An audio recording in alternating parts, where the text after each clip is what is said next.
Irmãos, existem assuntos na nossa vida que são tão difíceis que a gente não deve ir direto ao ponto. Eu tenho aprendido isso constantemente na minha vida. Recentemente eu tive acesso a uma informação, um estudo que diz que 97% das lideranças têm dificuldade de dar feedback. O feedback é uma coisa extremamente importante, mas dado fora de hora pode causar um estrago tremendo. E por essa razão, talvez, essas lideranças tenham, nas respostas que eles deram, colocado todo o medo e a dificuldade de tratar de temas tão difíceis.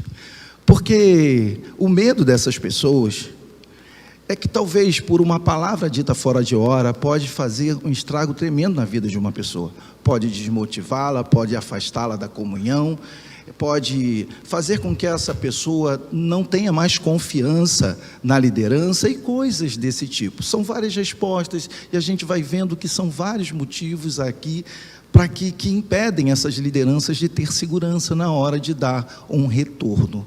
E aí eu fico pensando, porque esse texto que Paulo está tratando aqui, ele antecede, ele está entre um assunto tão difícil, que era o embate que Paulo tinha com os falsos mestres na igreja, e também tem um contexto posterior muito difícil, que era uma colisão entre duas irmãs, que viviam, que trabalhavam assiduamente na igreja, se dedicando à obra do Senhor, mas que num dado momento, talvez por ter perdido de direção, perdido de vista a essência do seu trabalho, estavam agora ali em conflitos e precisando de alguém que pudesse promover a paz.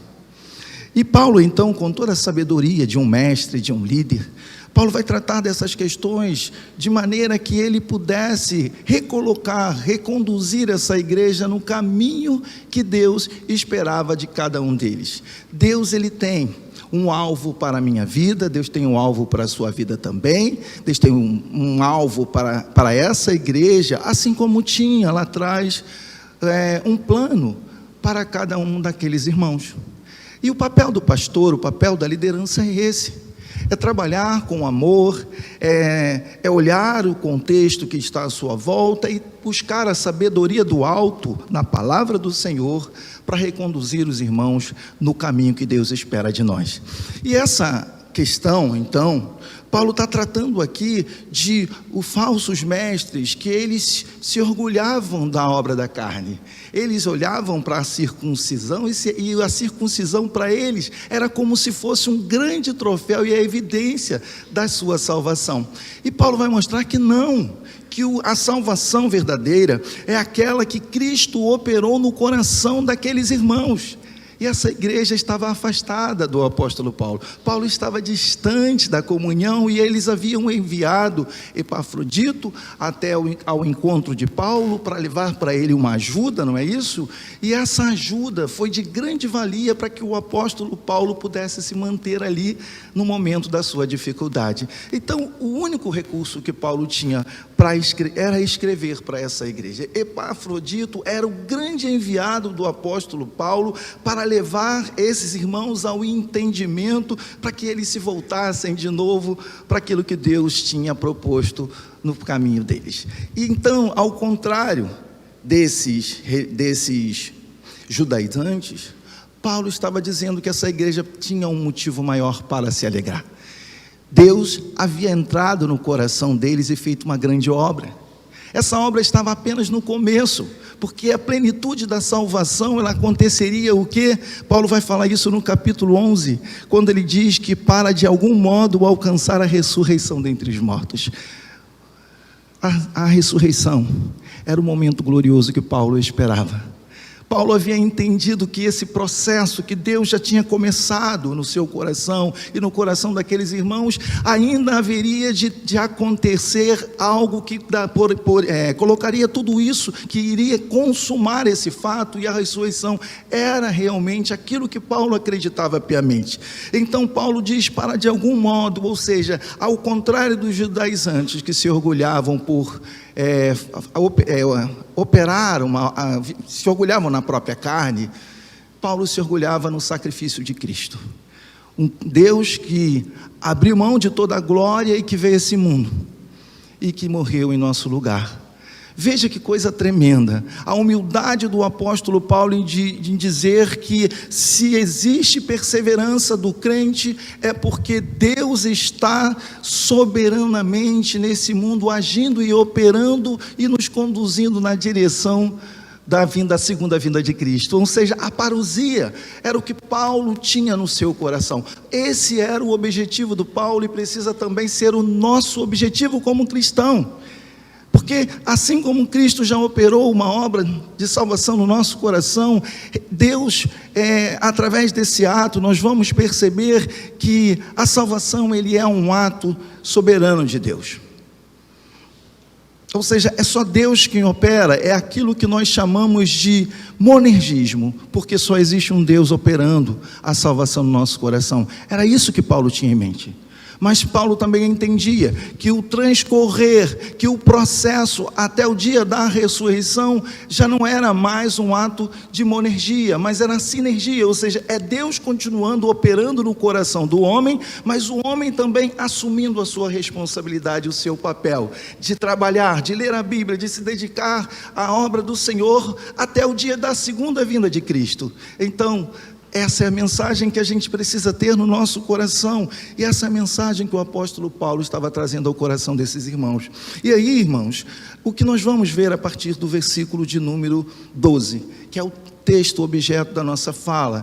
Paulo vai dizer, não que eu já tenha já recebido, ou tenha já obtido a perfeição. Então veja que o processo de Deus, a obra de Deus no coração humano, depois que Deus opera a salvação, existe aí um caminho a ser trilhado, existe aí um percurso, uma jornada talvez muito difícil, que tenhamos que percorrer até o dia da vinda de Cristo. Então Paulo está dizendo aqui, olha, eu ainda não, ao contrário desses homens que estavam se orgulhando da obra da carne, eu ainda não obtive a perfeição, eu caminho para isso, eu tenho um alvo na minha vida.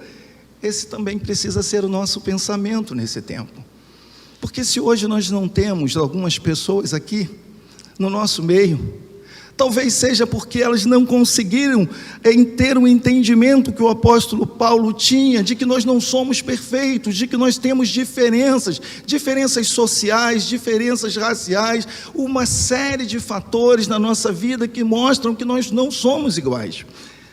Mas se existe algo que nós precisamos nos ater, é ter um objetivo no nosso coração, é ter uma meta a ser seguida, e é entender que o plano de Deus para nós é muito maior do que qualquer dificuldade que venhamos a enfrentar no nosso tempo.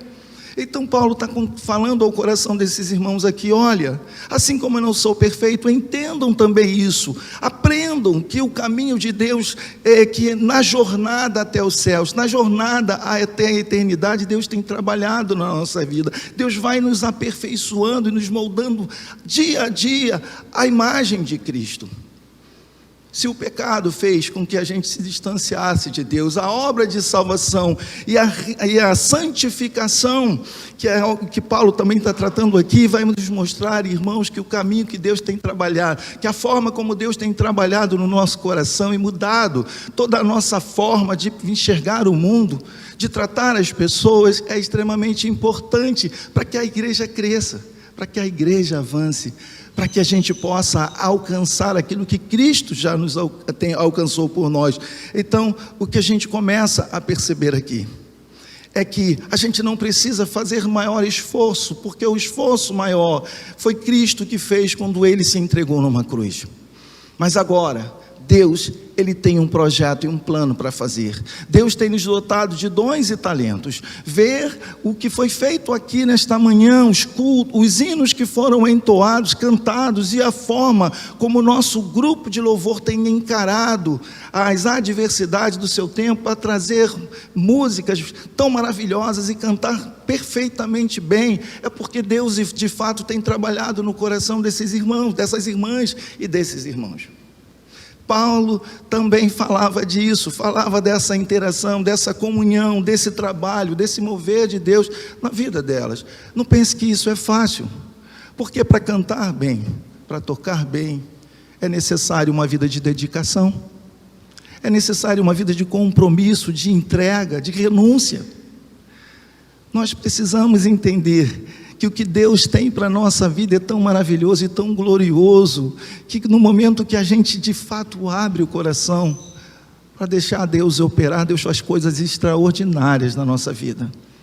Quem sabe a vida de Paulo não foi exatamente o maior motivo e maior evidência para nós estarmos aqui lendo esse texto e perceber que um homem que foi perseguidor da igreja, um homem que era hebreu dos hebreus, um homem que foi circuncidado ao 8º dia, um homem que era fariseu, Paulo tinha todos os motivos para se orgulhar, assim como esses falsos mestres, mas Paulo não se alegrava nisso. Paulo vai dizer aqui, irmãos, no versículo de número 13, irmãos, quanto a mim, não julgo havê-lo alcançado, mas uma coisa faço, esquecendo-me das coisas que para trás ficaram, avançando para as que adiante de mim estão. Paulo podia fazer igual a esses homens. Paulo podia jogar na cara de todas aquelas pessoas. Paulo podia menosprezar, humilhar aquelas pessoas que não tinham alcançado o que ele havia alcançado. Paulo podia ecoar e falar das mesmas coisas que esses falsos mestres estavam falando da igreja. Mas a obra que Jesus operou no coração de Paulo, a vida que Paulo passou a experimentar quando Cristo entrou no seu coração, fez com que ele agora se alegrasse, não por algo que é evidente, que é físico, mas por aquilo que aconteceu no seu próprio coração. Deus, quando entra no nosso coração e faz morada, Ele começa a produzir uma transformação que as pessoas à nossa volta não entendem. Quantas pessoas já chegaram diante de mim: Ricardo, vamos fazer isso, vamos fazer aquilo outro. E eu muitas vezes dizia: não dá, eu tenho compromisso com a igreja. Mas gente, você só fala igreja, é porque estar na igreja, estar na comunhão dos irmãos é realmente algo extraordinário, que para o mundo é uma loucura. Esses homens aqui talvez não entendiam a proposta que Deus tinha no coração, por meio da salvação em Jesus, e é por essa razão, por esse motivo, eles brigavam com o apóstolo Paulo, eles se digladiavam no sentido de conduzir Paulo à reflexão de voltar à sua vida antiga, aos seus comportamentos antigos. Mas Deus tinha um propósito na vida do apóstolo Paulo, como Ele tem também um propósito enorme para trabalhar na nossa vida. Existe um plano tão maravilhoso de Deus. Para mim, Deus me levantou para ser um ministro, Deus te levantou para ser um músico, Deus te levantou para ser um contador, não importa. Mas o plano de Deus, ele acontece justamente nesse mover, onde ele entra no coração das pessoas e começa a produzir uma transformação que o mundo não consegue perceber. Mas é na comunhão, irmãos. É na comunhão entre os santos, é no convívio nosso no mundo, é que as pessoas vão tendo entendimento e tendo contato com essa vida tão maravilhosa que Cristo nos proporcionou, e que tem mudado o nosso entendimento, que tem transformado a nossa vida, que tem nos ajudado a sermos melhores pais, melhores filhos, melhores amigos, irmãos, e viver uma vida plena como essa, tão maravilhosa que o apóstolo Paulo estava buscando aqui. Escrever para esses irmãos, falar de uma coisa tão maravilhosa como foi a obra de salvação na vida deles, era o que Paulo tinha em mente para reconduzir essa igreja e essas irmãs ao caminho que Deus havia planejado para eles. É tão bonito quando a gente percebe que até mesmo as situações difíceis da nossa vida, elas ficam tão pequenas diante do entendimento que nós aplicamos à luz da palavra. Às vezes, reconduzir alguns irmãos em questões tão difíceis se tornam tão fáceis quando a gente aponta para aquilo que Deus fez no nosso coração. Eu não merecia ser salvo. Aos olhos humanos, talvez eu não estivesse aqui nesta manhã pregando a mensagem do Senhor. E eu acredito que também na sua vida foi assim. Mas o olhar gracioso de Deus, o amor de Deus por nós, é que nos trouxe, que nos reconduziu até esse momento tão maravilhoso que nós estamos vivendo agora no século 21. E o que Paulo queria, de fato, é que essas irmãs e esses irmãos ali entendessem que a salvação é o caminho que a gente não pode perder de vista, que a gente não pode se desviar por coisa alguma. Por isso, então, Paulo diz: eu prossigo para o alvo, para o prêmio da soberana vocação em Cristo Jesus. Irmãos, você já deve ter ouvido falar em planos e metas o tempo todo na sua vida. Em algum momento você já se deparou com falas desse tipo, principalmente quem trabalha no mundo corporativo. E todas as pessoas que não têm um objetivo em mente, todas as pessoas que não têm metas bem definidas, elas vão de um lugar para o outro e se movem de um lugar para o outro. Elas começam de um jeito e elas acabam achando que aquilo não é melhor para a vida delas e mudam de direção para outro. E não param, não permanecem em lugar algum. O cristão que não tiver em consonância com o plano de Deus e com o objetivo, ele vai mudar de direção o tempo todo. A culpa vai ser da igreja, a culpa vai ser do pastor, a culpa vai ser do louvor, a culpa vai ser do horário do culto, a culpa vai ser de ter pouca gente, ter muita gente. A gente sempre vai encontrar um motivo para justificar que a gente não tem razão nenhuma para estarmos e para convivermos na fé dentro de uma igreja. Eu já vivi um momento assim. Eu me converti aos 18, 19, eu estava fora da igreja. Eu não entendia direito o plano de salvação que Deus tinha para a minha vida. Eu não sabia direito o que Deus realmente tinha para mim por falta de entendimento, de clareza da palavra. Paulo faz exatamente isso.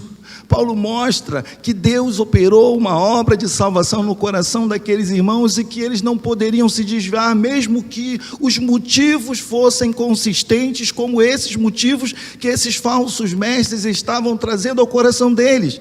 Não era a circuncisão que traria a transformação e a verdadeira salvação para a vida deles, para a vida daqueles que estavam juntos na sua humanidade, para os amigos que Deus ainda tinha plano de alcançar, mas era ter esse objetivo em mente, o alvo de chegar no prêmio da soberana vocação que aconteceria no dia da salvação, no dia da ressurreição. Então, Paulo tinha em mente assim: a salvação tem um momento pleno na vida do cristão.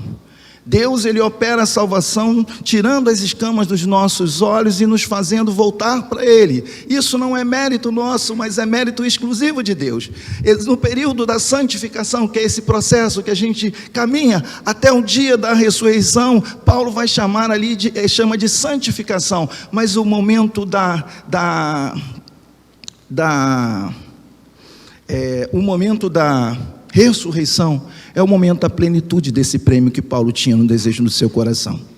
Então, irmãos, o que Paulo está reconduzindo essa igreja aqui, olha, volte para a direção, tenha esse alvo, não deixe que as coisas à sua volta, à volta de vocês, possam tirar de vocês esse desejo, essa paixão de chegar no lugar que Deus tem planejado para vocês. Com isso, a minha fala não, de maneira nenhuma, quer dizer que a gente acredita aqui que a salvação se perde. Não é isso que nós estamos dizendo aqui.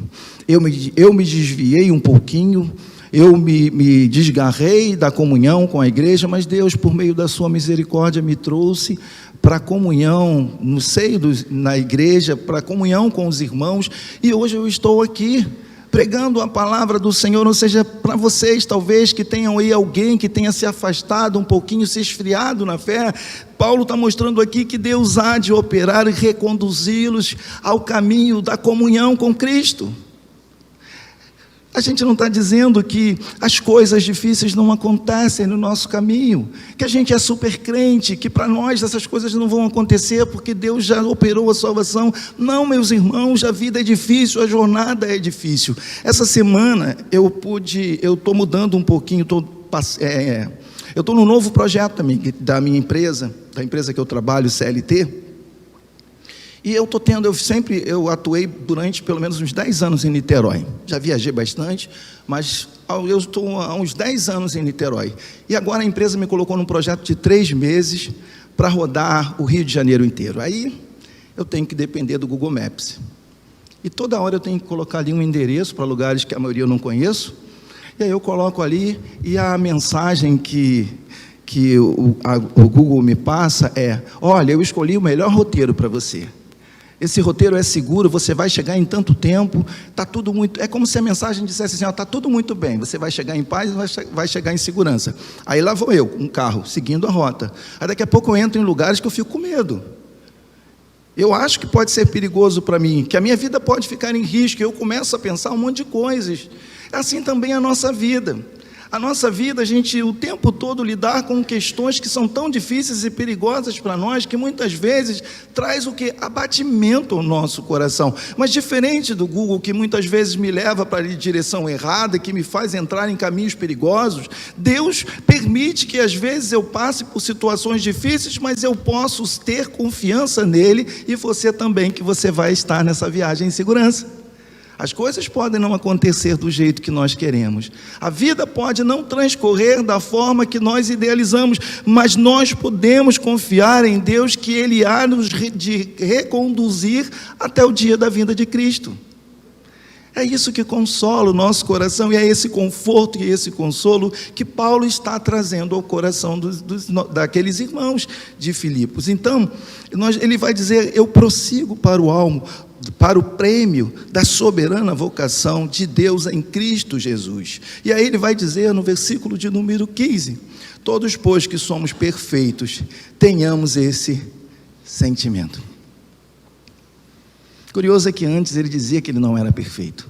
Agora, o texto diz aqui, é como se Paulo dissesse: agora eu sou perfeito. Mas, gente, ele ainda não tinha chegado na ressurreição. Ele estava prosseguindo para o alvo. Por que Paulo usa aqui essa mensagem, essa mesma palavra? A tradução aqui para essa palavra perfeito, irmãos, quer dizer maduros. Paulo está dizendo: olha, na igreja existem pessoas que eles já estão há tanto tempo, e eles estão crescendo e se desenvolvendo na fé, que eles já alcançaram a verdadeira maturidade e o entendimento da obra de salvação no coração desses irmãos. Então o que Paulo está dizendo é o seguinte: olha, meus irmãos, para nós que já alcançamos essa perfeição, essa maturidade na vida, a gente precisa então se aproximar dessas pessoas. É por isso que Paulo reconduz então o companheiro fiel de julgo, né, que a gente não sabe o nome, para ir ao encontro dessas mulheres e promover o quê? A paz. Então, dentro da igreja, Deus sempre coloca pessoas maduras. Irmãos, eu louvo a Deus por estar num conselho que a gente pensa diferente. Muitas vezes a gente é diferente até na questão do clube, porque nós temos no nosso conselho 3 tricolores e 2 flamenguistas.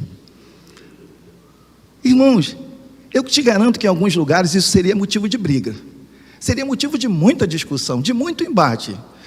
Mas a gente tem pessoas ao nosso lado que são tão maduras no entendimento que a brincadeira em alguns momentos acontece, mas a gente não perde de foco o conduzir da igreja, porque nós temos essa maturidade que foi dada pelo Senhor. E aí a gente brinca ali do lado de fora quando o time perde, a gente brinca um com os outros, mas na hora de tratar das decisões da igreja aqui, essas coisas vão ficando de lado, porque nós temos um alvo, nós temos um objetivo de Deus para a igreja. E que bom que seja assim, porque essa igreja aqui já passou por muitas dificuldades, e foi na maturidade do pastor, na maturidade desse conselho, é que a igreja tem sido reconduzida na direção de Deus, para que a gente possa aí, continuar fazendo um belíssimo trabalho neste lugar, vendo os irmãos se aproximando, as pessoas se convertendo, os testemunhos sendo dados. Por quê? Porque Deus está nos conduzindo na direção do nosso alvo, que é o momento da ressurreição, o momento pleno desse prêmio que Paulo esperava para o seu coração e que também nós devemos ansiar.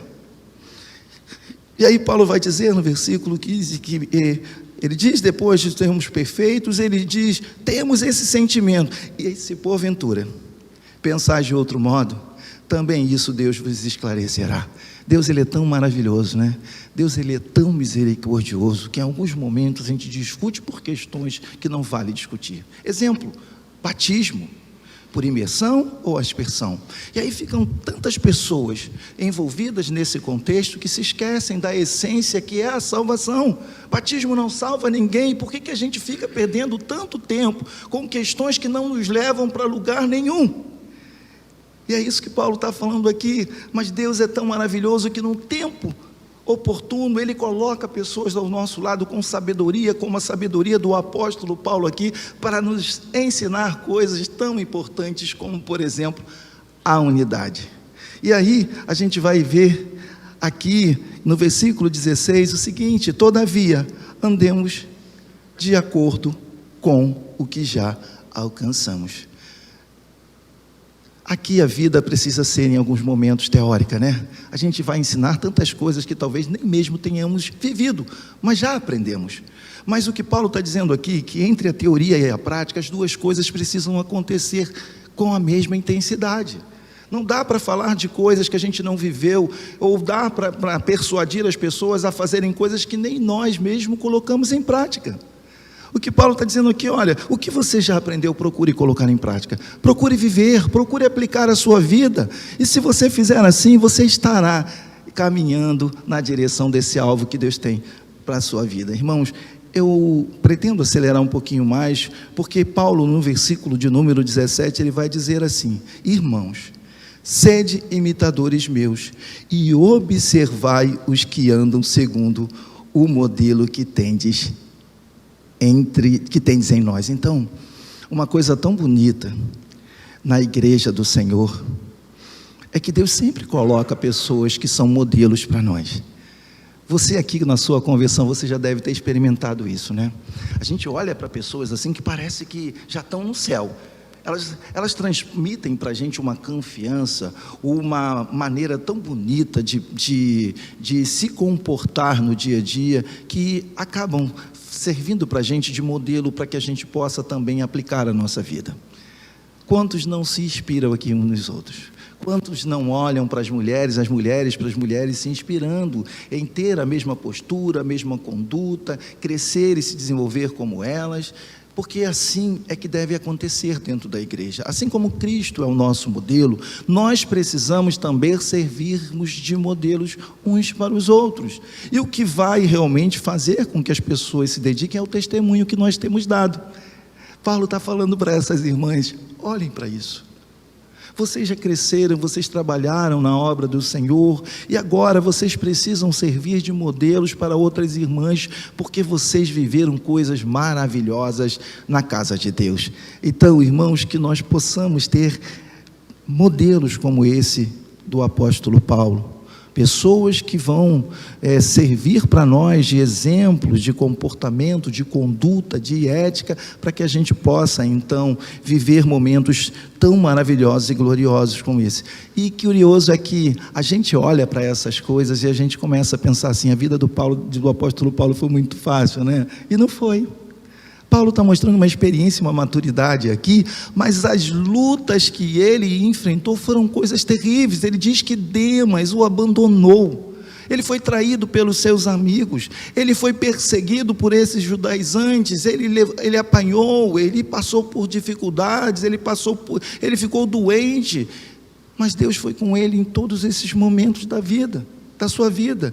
Deus tem sido conosco em momentos tão difíceis da nossa vida. É Deus quem tem nos reconduzido ao caminho da fé. Olha a pandemia que nós passamos, estamos aqui. Foi um momento de pavor, de medo, mas Deus nos trouxe até esse dia. Então, Paulo vai dizer assim: olha, pois muitos andam entre nós, dos quais repetidas vezes eu vos dizia, e agora vos digo, até chorando, que são inimigos da cruz. Então, se Paulo tinha um objetivo que era exaltar o Senhor, engrandecer o Senhor, se alegrar na obra que Cristo realizou na cruz, esses homens estavam se orgulhando naquilo que eles estavam fazendo, o mérito de tudo que eles diziam estava contido na pessoa deles, nos esforços que eles tinham por aquilo que eles faziam. E Paulo não, Paulo está mostrando aqui: olha, se vocês olharem para esse modelo, vocês estarão se desviando do alvo que Deus tem para a vida de vocês. Olha que coisa tremenda, olha que coisa maravilhosa.